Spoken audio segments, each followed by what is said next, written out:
This is going to be the third part of the infamous Cannibal Hymn, and then with two pyramid texts, 275, 276, at the tail end of it. And the tail pun is intended, as you will find out, because that is key evidence for a shocking realization that you are most likely going to make with me.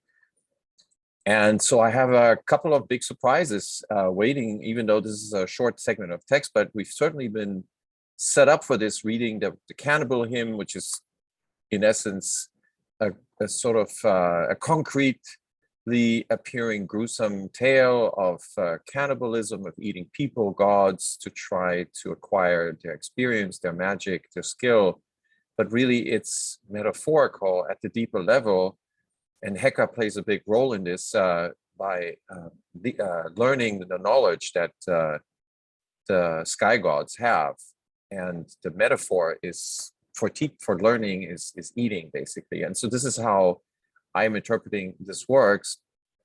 And part of this learning experience, as we found out, is potentially a Heka invocated brew made from the lotus flower and from grain, and that may have enhanced the vision to see something about the workings of the sky that otherwise may not be possible to see in one's lifetime. And the specific example that I was giving could be something like procession. It's a slow motion of the sky, something that you cannot easily see. But in this vision, it's possible that it was sped up to such a degree that all of a sudden you see the slow motion of the stars in sort of a sped up version, and then things become more clear. So this is one way you could explain what's written in that central column 18, and where it says the two skies are turning around completely. So now what I want to do is what I'm showing you here, the last few columns. So it's the 1, 2, 3, 4, 5, 6, 7, 8, 9, 10. So we had 13 and 13, 26, and now 10 is 36. So the total number of columns, 36 on the west gable. I'm sorry, on the east gable in the antechamber. And in these photos by L.F. Husson that were supervised by Natasha Rambova, working with Alexandre Piankoff, there's always an overlap. So these two columns here are the last two columns that we discussed last time. So I'm going to pick it up here to just summarize, because it says something about the powers that ultimately the spirit of Unas is ending up having learned, having been taught this magic, and this magic is not conjurer magic, which is something that I've been emphasizing in the last few videos. It's I think the closest you can compare it to is what we might call logos. It's a concept that's in common with the three Abrahamic religions, that that creation occurred by intellectual conception by one God, who then uttered these ideas, this intellectual concept in a form that then made made creation happen, of the world, the universe, and everything that's living in it. And so this idea of logos is also contained in the concept of Heka. So the ancient Egyptians had this idea that you can create existence through utterance and preconceived intellectual idea. And that's really what Heka is. And so so let's summarize, or let's go through those last two columns. But so I want to point out a couple of details that may have gotten lost in the last video, which was pretty long. I'm sorry, it took 2.5 hours for me to get this out. So I hope this one is going to be a lot shorter. And so I'm going to focus on two major surprises that really come out of this gable that even Egyptologists, I don't think, have realized. And so I'm going to set this up for you. Now let's go back to, so let's go review the last few columns. So it says here, Nai en Nemem, which means shall not be taken away. Sahu, the experience. And remember, that was a Heka invocation of Sa, Orion, in the previous column, and that's where, and Sa Orion was then actually mentioned at the bottom of the column. So this is a nice bridge over to Orion, indicating that that experience ultimately comes from that place where Unas resurrected. So that experience shall not be taken away. And then it says Unas from his arm. So that shall not be taken away. The experience of Unas from off means his arm. Let me magnify this a little bit so you can see the details of the glyphs. So we're going to bring this into the frame. Yeah. So again, a little hieroglyphic. So this is the negation sign. You see the two arms connected by this loop. So this is Nai, Nai, and then this is N, this is MM. So Nemem, and that means take away. Nemem, and then this is S, the folded cloth. A is the forearm. Saw, this is the twisted rope. The wick is H, and then the quail chick is Wu. WU sort of pronounced. So it's not actually a vowel. I don't think I made this clear in the last video.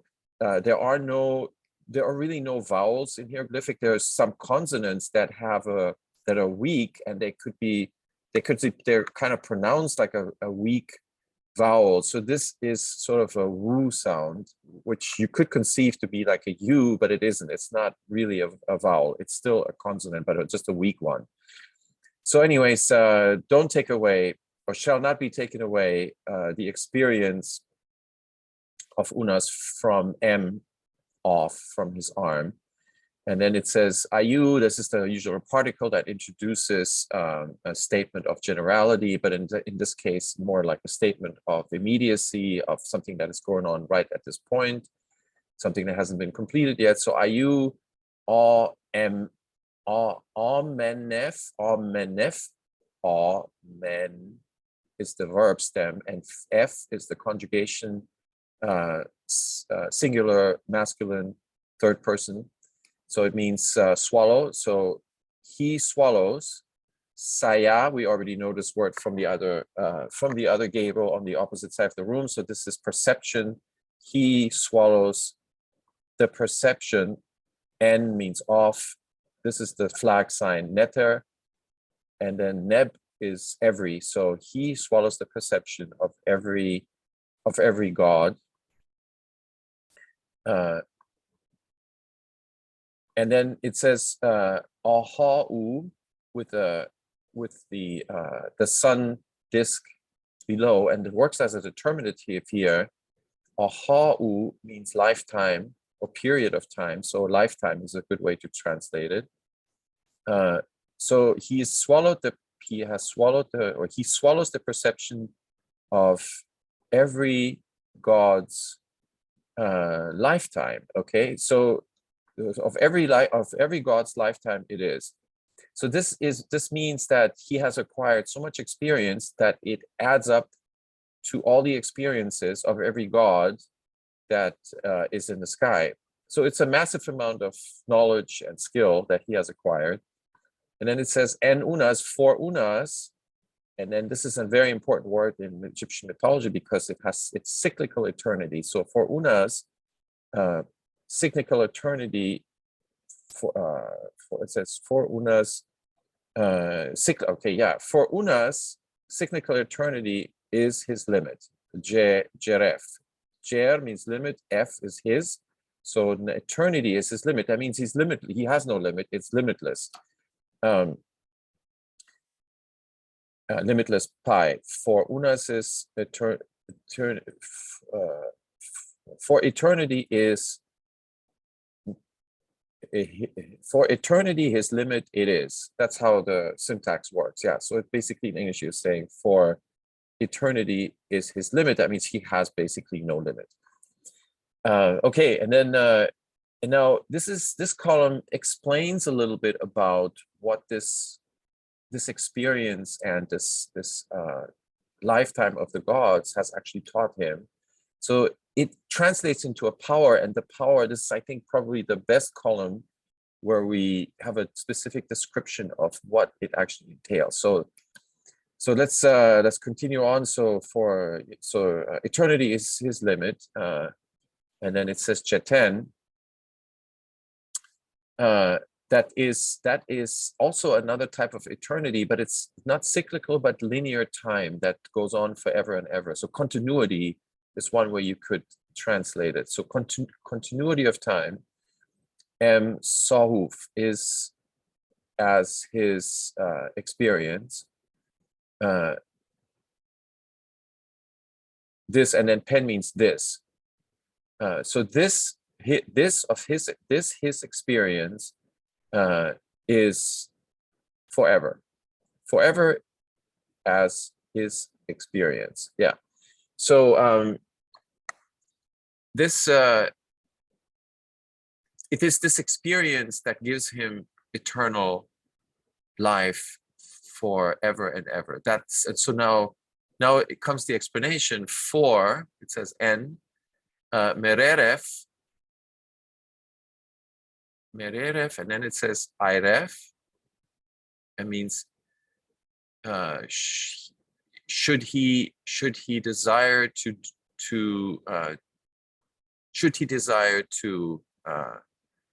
when he desires, when he desires, he does. And then it says mesjejef, which is when he dislikes, he does not. So the power basically is the power to act or not to act. So he cannot be forced to act, and his act is only by his own will. And that is something that is also part of creation in Abrahamic religions, for example. And I'm only comparing it to that because I'm more familiar with that.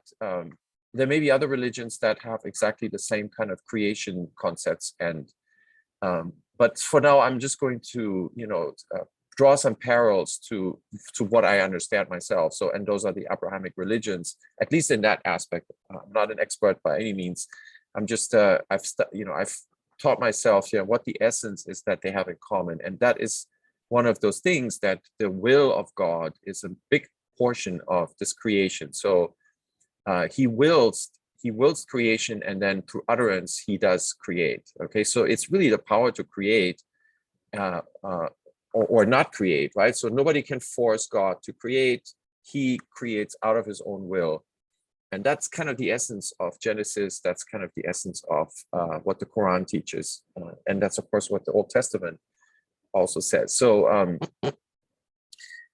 so that is described here in so many words, basically. When he desires, he acts, and when he does not desire, he does not act. And then it says, I'm Jeru in the limit. And look how Jeru is now spelled differently from this Jer, right? So that is now an interesting first hint that there's something to come. Of course, I'm already primed, so I know what's coming next. So that's why I can point this out to you. Otherwise, this may just fly by and you wouldn't notice it. But so this is at the limit of the Achet, the horizon. And remember, the horizon is where the skilled ones are. That's the part of the horizon that's on fire. That's the part of the horizon where the spirits are equipped and skilled and experienced that they can rise into the sky. And that limit, somehow now we have the sitting lioness here. Okay, so and then it says Jeten with respect to eternity. So forever, continually, forever. Is that kind of what this means? Jeten are nehe. And so then now we come to the new part. Okay, so it says sek. I think in the last video I ended on this word sek, and I translate this as now, and that's okay because that's what it means. You can translate it as now. But I think I attached it to the end of this sentence, but really it's the beginning of the next sentence. So now, ba, this is the ba bird, and there's a logogram sign here. So this is actually, in this case, not a sound ba, but it's actually the word so. So now, ba sen, their, sen means their, and this is the singular soul, so their soul. okay, M, and this is hard to see here. This is the she sign. So M shet unas means in his belly. So their soul is in his belly. And here now are the spirits, the achu, it's plural, it's the ibis ach, ach means achu, sen, their spirits, cher means near or with, unas. So the soul is in his belly and the spirit is near him, at his side, for example. And then it says ha, which means ha, from, okay, in this case, the M is a preposition from ha, this is the delta of Egypt. And remember what I said, this is sort of the breadbasket. It's about abundance, richness of food. And of course, this is where precious goods were produced for the royal court. And so ha means from the abundance. Chet, I chet, that was the meal, if you remember, or I shet, it's another way to say it. So I chet is the meal. So from the abundant meal, here's the meals, the bread, the drink, and this could be meat, for example, or something like that. So from the abundance of his, F, right? Remember that's third person, singular, masculine. So from the abundance of his meal with respect to, and now this is a comparison, a comparative with the gods. So his meal is abundant, more abundant. So this is abundant is of course used as an attribute or an adjective, but when you have this comparison with air, then it's a comparative. So this is more abundant than that of the gods. And then the reason is given because reret, this is the fire sign. So this is re, RRT, reret,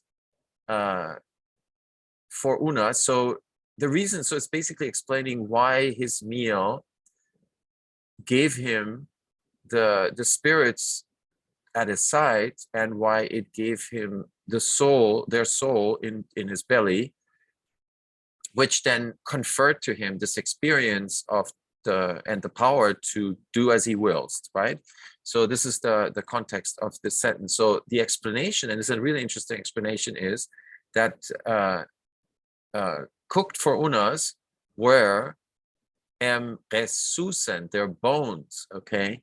So this is interesting because I know this takes us, you may be tempted now to go back to the cannibal, the concrete explanation of eating, humans and gods, but it's a metaphor for what is left after death, right? So the bones is what's left, and to the ancient Egyptians, that is what contained the essence of whatever that person once was. Okay, so there's something about the bones of the gods now, not the people, that when you turn that into fire and smoke, that smoke rises up and is absorbed, so to speak, into this learning and teaching experience.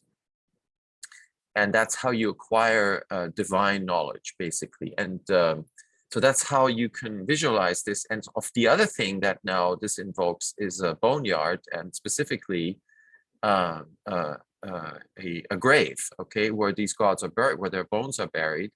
And that means we are eventually headed underground into the cavern of creation, where the primordial gods, or the god, I should say, where the creator God created the world and the universe, and with the original utterances of Egyptian Genesis, if you will. And so that is how you can sort of put these bones, this bone comment, using these bones to heat the meal that he consumed, and that these were these divine bones. So that is what makes the difference, that gives unas this extra experience. Okay. And then it's further qualified. It says, so their bones, and then it says, now sek again. So it's a preposition, so to speak. Sek, ba sen, so their soul, cher unas. So it means that the soul is with unas. So we learned that the soul was in his belly, so it is with him. And then it says shutsen. So this is shadow. This is a shadow sign. Shoot. So you see kind of like an umbrella, right? An umbrella casts a shadow.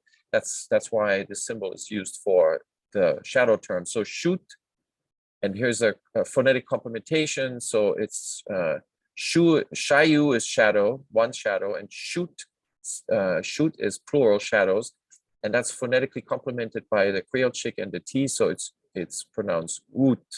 So shoot, sen, that's the folded cloth as sen. So their shadows. M, all, in the arm, and then it says I ru sen. I ru. This is a little bit difficult to translate. So Alan, I think, translates this as their property, but I think the better way to translate is their form, their shape. If you remember, on the south wall, we had I ru interposition between the words hor, em, and achet, right? And that's how you cryptically encoded the name of the statue of the Great Sphinx, Hor, em, achet. And so Iru, and it was spelled with a Caucasian lioness. And there it was the true form, if you remember. So it was the Iru Ma'al, the true form. And I think in this case, the Iru Sen is their form. This is a better way because, to translate it, I'm saying, because that goes with the shadows. Now, I have to tell you something. So this is an interesting, I don't want to say demonization, but but in essence, that's what actually is going on here, because the shadow in archaic times is actually what was being rescued, what the prehistoric ancient Egyptians probably were after, to bring back a person from the afterlife. So I don't have too much time to get into this right now. It's in our, I reviewed this in our inventory stellar paper with Robert Schock. It's based on an insight by Wolfgang Helck, the famous German Egyptologist, who was looking at the mouth opening ceremony, the mouth opening ritual, and thought that there may be a hidden archaic ritual called the statuette making ritual. And the statuette making ritual is basically the precursor, so to speak, of the mummification of the royals. And so what was going on is basically that the shaman priest was going into a trance, and then using animal spirits, catching the shadows of the deceased and bringing them back, imbued them into a statue, and then set that statue up into a chapel for the family to be with. And that to them was, it's sort of like us having a photo of a person that we loved, and that person is no longer with us. And then we have an effigy of that person in form of a picture to, keep the memory alive. And this is the same idea. So they had a statuette of this person, but in order to animate the statue, the shaman performed this ritual during which he basically imbued the statue ritually with the shadow, the escaped shadow of the deceased, because if he didn't do that, then the deceased would be lost forever in the netherworld. And so that's how this is the context for the shadow term. But look, in this case now, we are, we are centuries after prehistoric times, and now here we have a different concept. Now we have the Ba, which is what the king wants to hold on to, and the spirit, the Ahu, but the shadow is something that he actually leaves with the gods, and that becomes important in the wall below us later, because Unas is then going to head for the primordial cavern of creation, and all he will encounter there are the shadows of the original primordial gods, okay, the Bautiu, and they are invisible, and all he will be able to see there, encounter, is their shadows, okay? And that is a nice way to tie this back to this comment right here, because that is what they're left with. So, so as you can see, I'm preparing you for a cavern. We're going to the final station before ascension into the sky. That's where we're headed, and this is going to get really interesting. And the other big surprise has to do with what this entity that Unas is identifying himself actually is, because this whole time you've kind of been set up to think that this is a sun cult, right? The worship of Ra began in the 4th dynasty, much stronger. So the kings called themselves the Sun Kings. They started building sun temples. But what I am going to show you is something that's hidden deep inside of these texts, that is telling us there's a conspiracy to keep something else alive under the nose of the Sun Kings.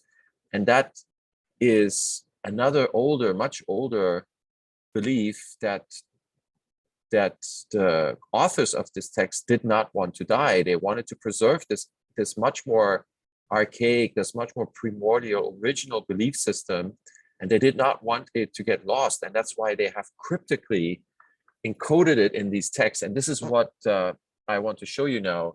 If you remember, Amun at the beginning of this gable was an insinuation of the new moon, right? So we are basically looking at the waning moon on the south wall. Eventually this moon turns into new moon. It's an invisible moon.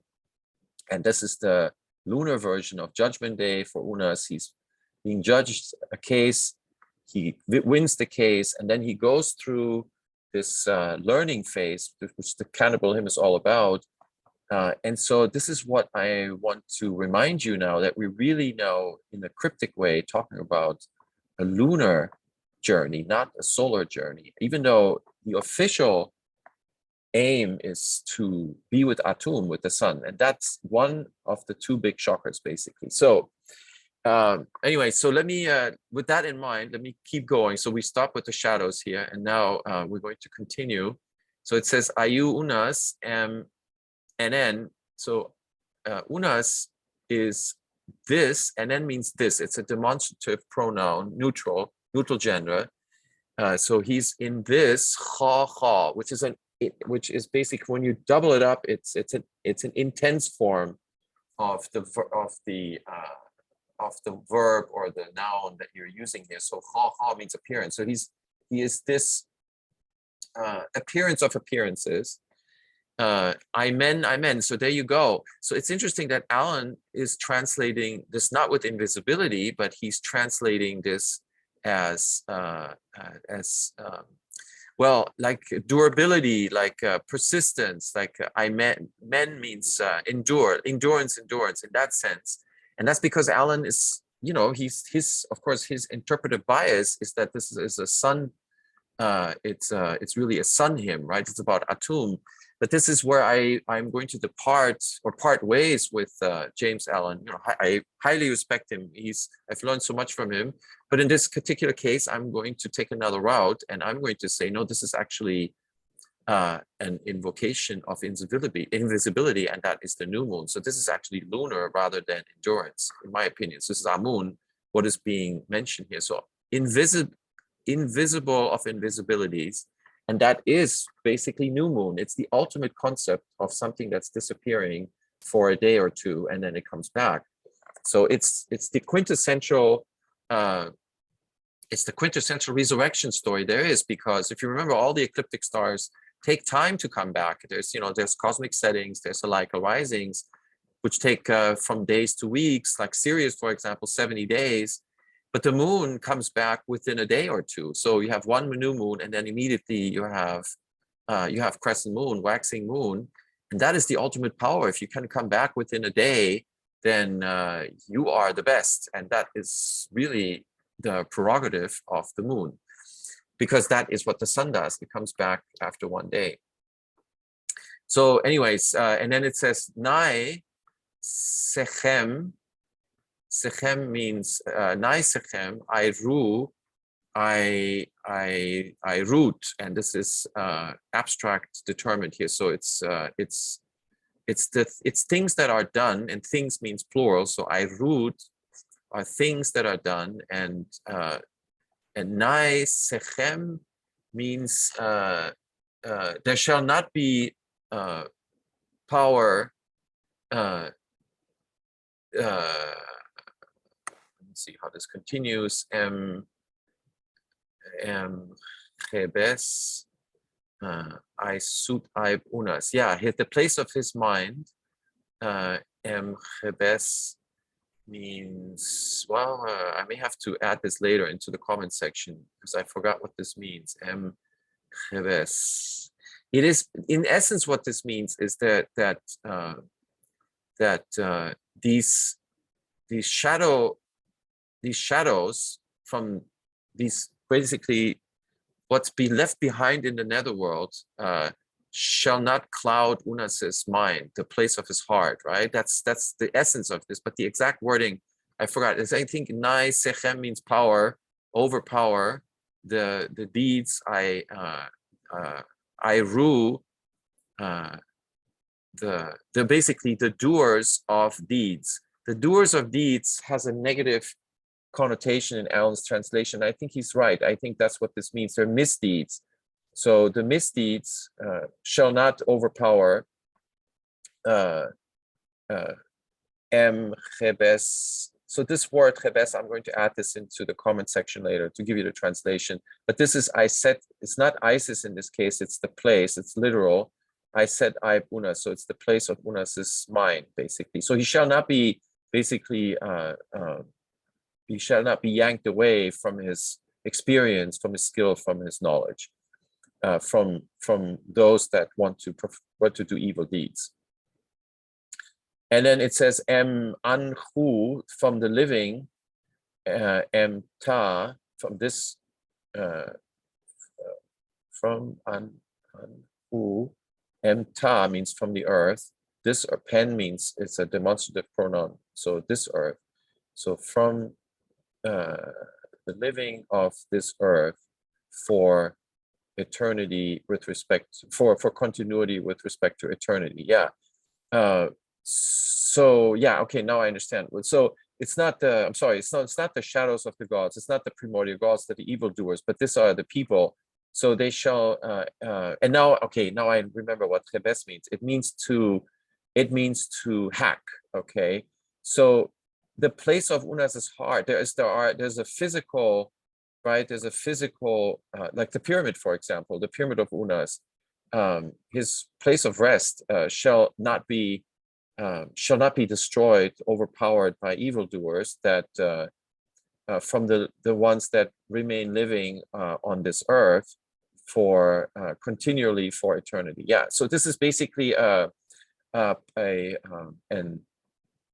protective spell to ward off intruders into his pyramid.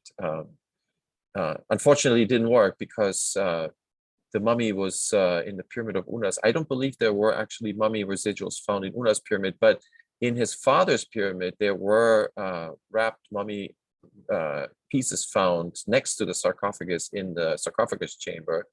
And those were carbon dated, and they match the date of the 5th dynasty pyramid. So, but anyway, so this is basically just a ward off spell against the living ones.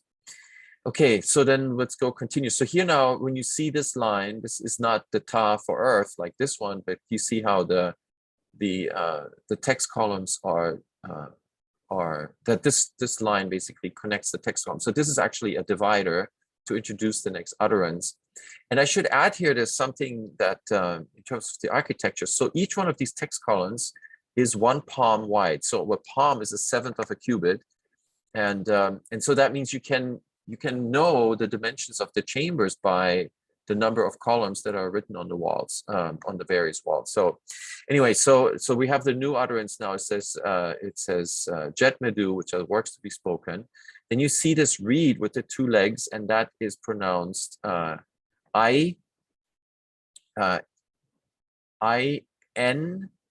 which is means has come, Unas. So this is I-N. When you see this N after the verb stem, this is the perfect aspect. So it's an action that has been completed. It could be in the past, it could be in the present, it could be in the future. So in ancient Egyptian grammar, the aspect was much more clearly marked than the tense. So the time of the action is actually not always not always directly marked. So it's kind of up to the context of the text, how you determine whether something is in the past, the present, or the future. But the action, the aspect of the action was much more important to the ancient Egyptians. So is an action going on right now? Has it been completed?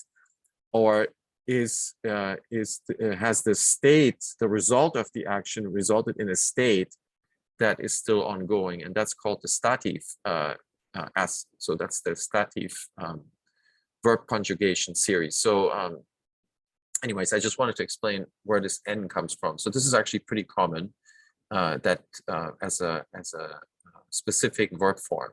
So words to be spoken has come, unas has come, and then it says ger then. So that means near, and then is, you can think of this as du, thy, from classical old, or in the Bible, for example. Du, thy is sort of the gravitas way, the heavy way to address the second person, singular and plural. So in this case, the would be you, and then would be you all, plural.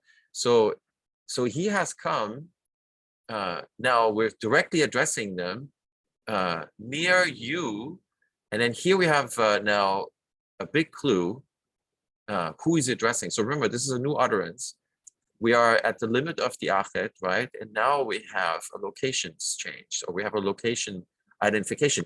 Remember, the pyramid of Unas is in Saqqara. It's 15 kilometers roughly south of Giza. But now I have a big surprise for you. So watch this. So he is addressing who? He is addressing the big. This is B, this is I, this is K, right? Big. Here's 3 falcons. So it's big you. So he has come to you, falcons, or you falcons, in your, this is the NTU bird. This is another, it looks similar like a falcon, but this is actually a G, guard leader, G4. It's a triliteral that stands for TU, TI or TJW or TIU, either way, TU. It's a triliteral, and it's basically a shorthand also for tiun. You who are in. So you can translate like that. So it's bikiu tiun, and then it says hut then. So, and as you can see, these are enclosures, and there's 3 of them, but it's plural. So these are, and there is the little T sign, right? The bread sign. So this is hut. That's how you pronounce this, hut. And then it says, and there's the T again to as a phonetic complement, right? So it's the falcons, you falcons, in your enclosures, then in your enclosures. And then it says haram. Now, if you know Arabic, if you've been to Egypt, if you've been to Giza, then you know the boulevard that takes you to Giza is called Al-Haram. Okay, why is it? Because in Arabic, pyramid, the word for pyramid is haram, okay? But what does haram mean? So there's H, there's R, there's M. Haram means it's sacred, it's closed off, okay? It's not accessible. And look, these are the falcons in their closure, haram, with respect to Unas. So even Unas cannot enter there.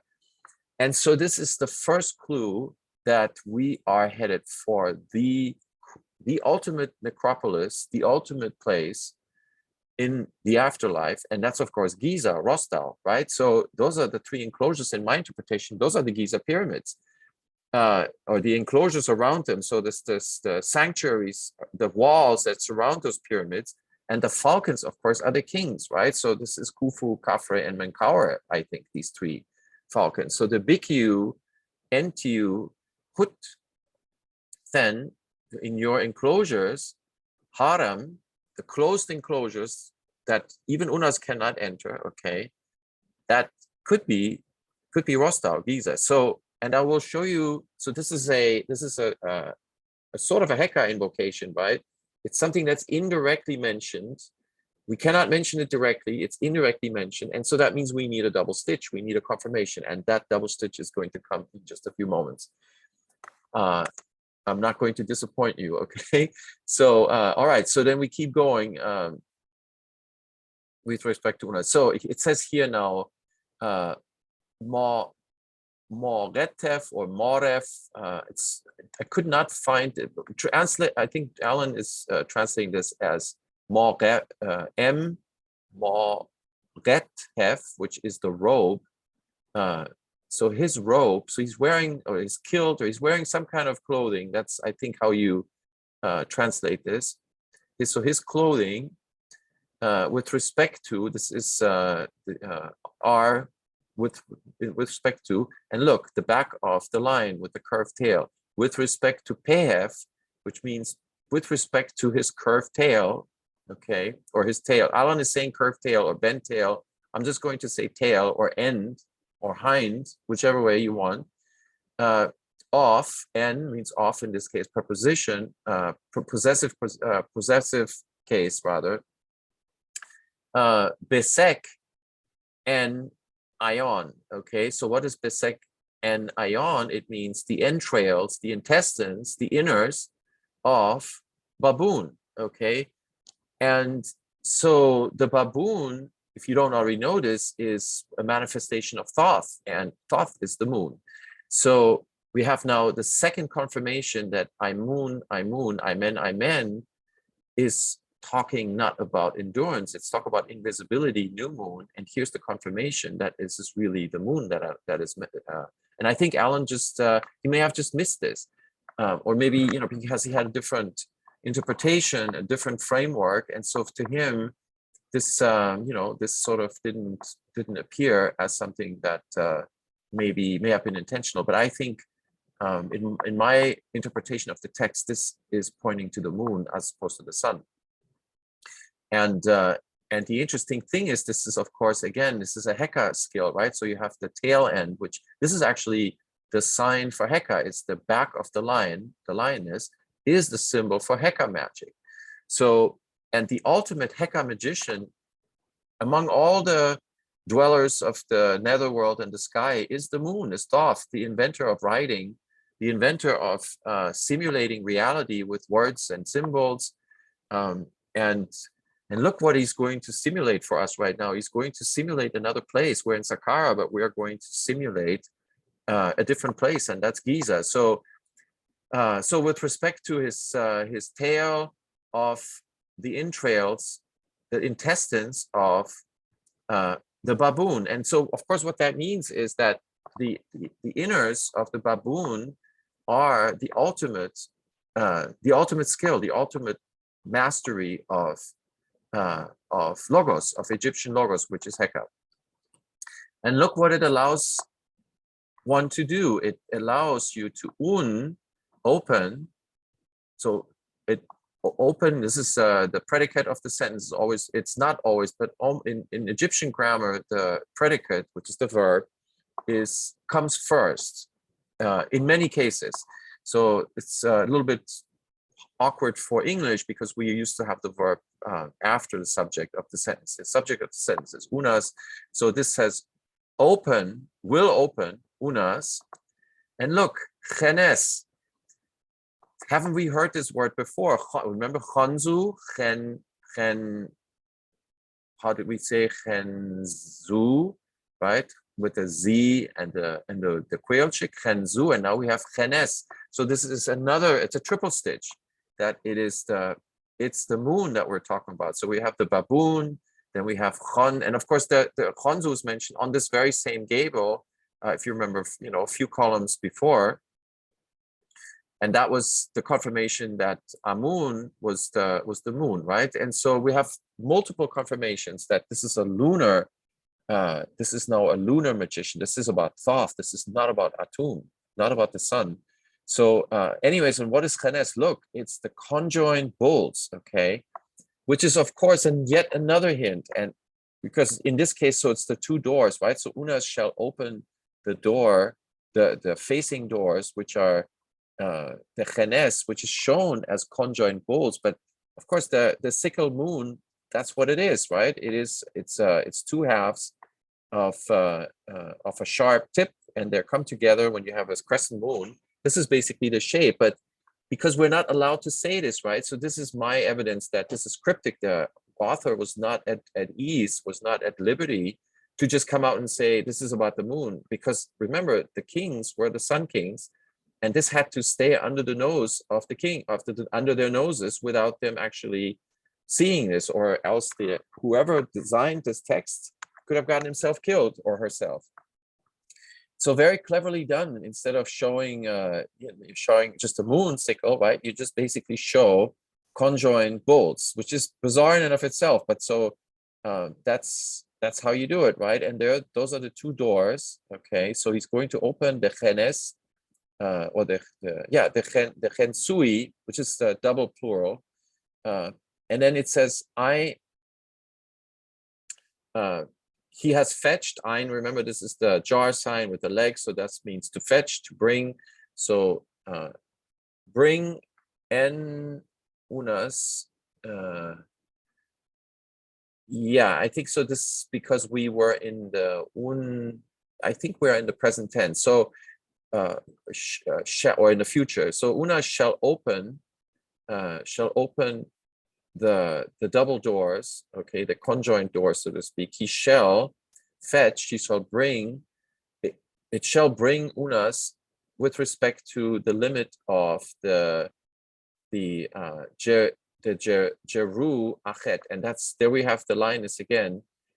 So remember, the lioness, the Mehit cult was connected with the Thoth, with the moon cult, whereas the Sphinx cult is connected with the sun cult, right? And of course, the theory is that an older lioness cult and an older moon cult were replaced, or usurped, if you will, by a newer Sphinx and sun cult. But the moon cult and the Thoth cult, the moon cult and the lioness cult, are still preserved in this writing in a cryptic sort of way. And this is something that I'm going to present to you in the upcoming film. And this is something that I'm working on with my friend Robert Nayland. And so we're going to develop this story. We have multiple threads of evidence that we're going to show, but this is just one part of the story. So the limit of the Achet, right? So this is where these doors will lead to. And so these must be some special doors. And as you will see later, when the pyramid texts continue on the north wall and then end in the entryway, that's where that door is sitting, with the full moon basically at the door bolt. So so I'm giving you a little heads up where we're heading for it, not in this video, but in the pyramid texts in general. So anyways, and now look what's going to happen.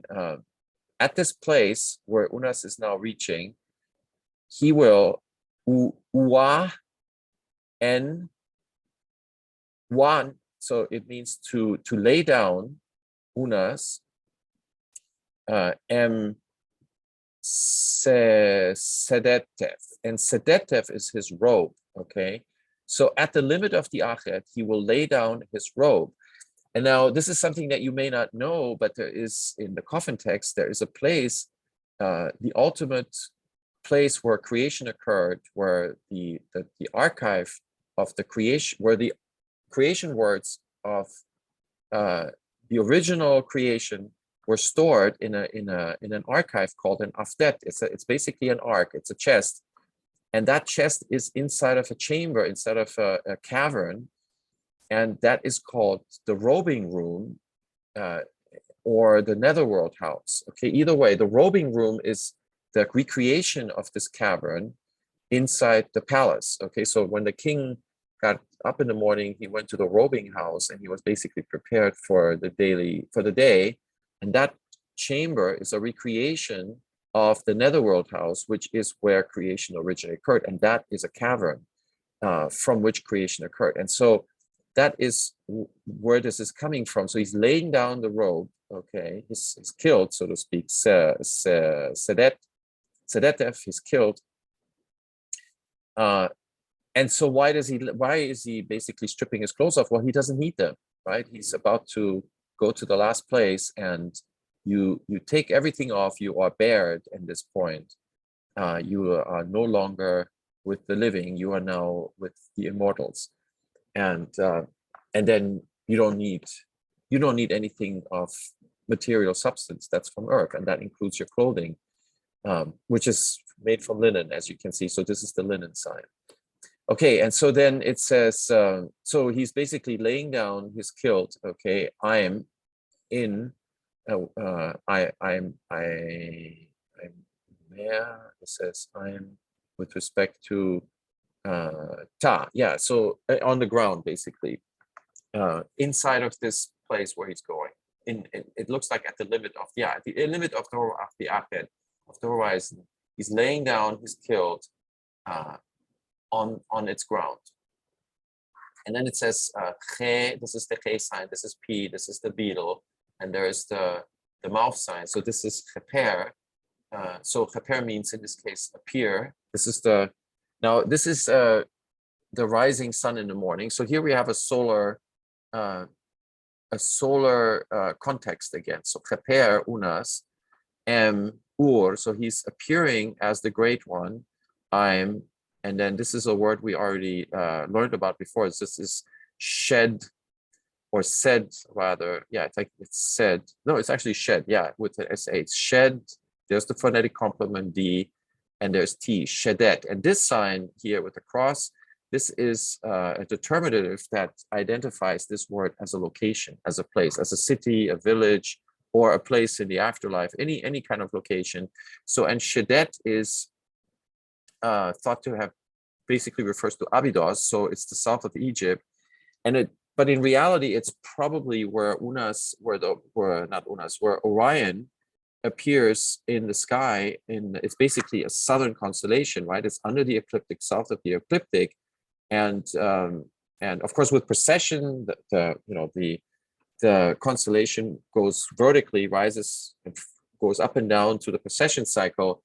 But regardless of what part of the precession cycle, Orion is at its culmination, it is due south, and it is somewhere above the horizon. And so that is potentially what Shedet refers to. So it could be in the sky, in the southern sky, and it could also be on the ground, in which case it could be Abydos, where there was a cult center for Osiris. Either way. Okay, and now this completes, so this was pyramid text 274, which I forgot to mention. So this line here is basically, above this line is where the long 273 to 274, the Cannibal Hymn basically ends officially. And we have 275 here, and now we have the last one, which is 270, what did I say, 273, 4, 5, 6, yeah, this is 6. And this is now a very strange short pyramid text. It took me a while to figure this out, but it's really ingenious. And so this is going to be the second shocker, because the first shocker is, of course, that we're really dealing with the moon and not the sun, right? And the second shocker is that we are headed for Giza, for Rostal. And the hint of that was, remember, the enclosures, the Falcon's enclosures, which are closed off to Unas, but he has the moon's, Thoth's abilities and skills, that eventually he should be able to open the doors that will bring him to the ultimate limit of the horizon. Okay, he will take off his last piece of clothing, his kilt, and then he will leave it at the ground of the Akhed, and then he will rise as the great one into the Shedet. Okay, so let's now look at this text. Okay, I'm going to take this symbol by symbol. So you already know this, Jed Medu. This is words to be spoken, and then here we have I. We have an I sign, which is pronounced, which is a monoliteral that can be pronounced as an R, just like the mouth sign. So this is I rek. Rek is you. It's informal, you singular, right? So words to be spoken. I rek, you, and you shall do. It's sort of when you have this I in front of the verb stem. So this is actually a prefix. This isn't part of the word stem aira, which is to do, to make, to create, to beget, right? To make something like that. I in front of it in old Egyptian is like an imperative. So you shall do. It's basically you're telling the other person to do something. Okay. So I means you shall do. And then look, the same pronunciation, but no I symbol. Now we have a mouth symbol, and now this is a preposition. So I means you shall do against you. So it's sort of a warding off spell. It's a heka spell because there's something hidden inside, and that's why this sounds kind of strange because it says iretek. So there is 4 R's in here, right? Iretek, and there's no I sign here. So retek. Yeah, it's retek. Okay, it's kind of hard to pronounce. What does it mean? Well, it means you shall do against you what until you do against you. Okay, so it kind of Alan translates it a little bit differently. You know, what you do is against you, what you make is against you. So in other words, it at the surface it means he's addressing some kind of demon, some kind of evil spirit and is telling him, you know, whatever you're going to do, you're going to do against yourself. It's not I'm going to be immune to it. That's the meaning at the surface. But look what comes after that. He's now addressing this supposed demon, and that demon is, right? So it starts here. It's Z, that's a Z, a soft S, and there's another K. So we have 1, 2, 3, 4, 5, 6. It couldn't be any more clear that K is an important consonant in this column. And so is R, right? So, and then we now have the extra word Z. So how do you read this? I'm just going to read this, and then so you hear, because the sound is actually what's important. So it says, Jet medu, retek, zek. Okay. So now look at this. If you read zek, right? It's sort of a mirror. It's like a palindromic effect, right? So you have something the same. You have a K. There's a Z with a K below, and there's a Z with a K above, right? So you could go down or up to see the K. And look, there's an R, and of course there's 4 R's here, right? So look how this reads. So Zaker, right? Z-K-R. And what does that mean? That means Zokar. So this is a Heka invocation with a fascinating way. It's an anagram, basically. It's an anagrammatical way to prime you for the name Zokar. Okay, and who's Zokar? Well, Zokar is the hawk spirit that guards no other place than Rostau. He's basically in a cavern under the Giza Plateau, and he's guarding that place. And so, as usual, I will have to provide you with a double stitch that, in fact, Zokar is the one who's being addressed here. And I can prove it to you because Zokar will be mentioned specifically, explicitly below this gable on the northern aspect of the east wall, which is below the gable. That's where he actually is mentioned. And it says Zokar of Rostau. So this is the confirmation that Unas is headed for Giza, and he's underground. He is headed for the cavern that's guarded by Zokar, okay? And of course, that cavern is somewhere under the pyramids, somewhere under the Sphinx, and that confirms that these enclosures and these falcons are the Giza kings, okay? And those are the pyramids that are being closed off. That's a sacred place that even Unas can't enter, right? So that's the place he wants to go to. Why? Because that is where the quintessential gate to the sky is located, and that is between the 4 paws of the Sphinx, right? That's where supposedly the Hall of Records is buried, right? And so that is, in my reconstruction, where the original cavern is, with a chest, a portable archive, the off-dead that contains some kind of esoteric information that has to do with creation, that has to do with jumpstarting a civilization. So this is all in my book, Under the Sphinx. I'm just trying to develop the context for you because that's where this is all heading in terms of the pyramid text. We're heading for Giza. So let me finish this off. So it says Zek, and then so he's addressing the strange creature Zek. And where is this creature? Well, in no other place than I'm Reretef. Okay, Reretef means nothing other than cavern. So we are in a cavern. We're heading for a cavern. Zek is in this cavern, and of course that is Zokar in his cavern under Giza, which is what I just shown you the evidence for. And he's in the way. It says I'm red. Okay, and here is the leg sign, which means that this is the word for path. So he's in the way. Zokar is in the way. So it's you see how this is working. It's postured as a demon, as a negative spirit, but that's really not the case, right? The hawk is actually a protective.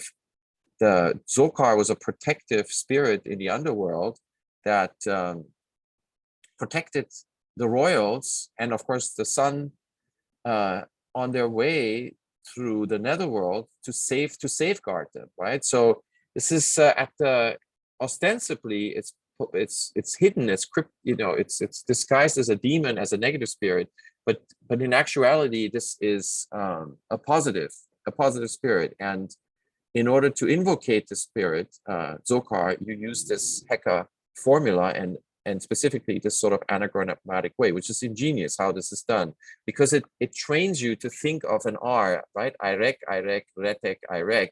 So that's all you're thinking about. And so then when you read Zek, you kind of add the R, you feel like it should be there. And of course, the R is written without the I sign right above this K, right? And so this is how you end up, maybe this is talking about Zokar, right? So it primes you in that sense. And that's, of course, how Heka works. You don't directly say the name, you invocate it indirectly.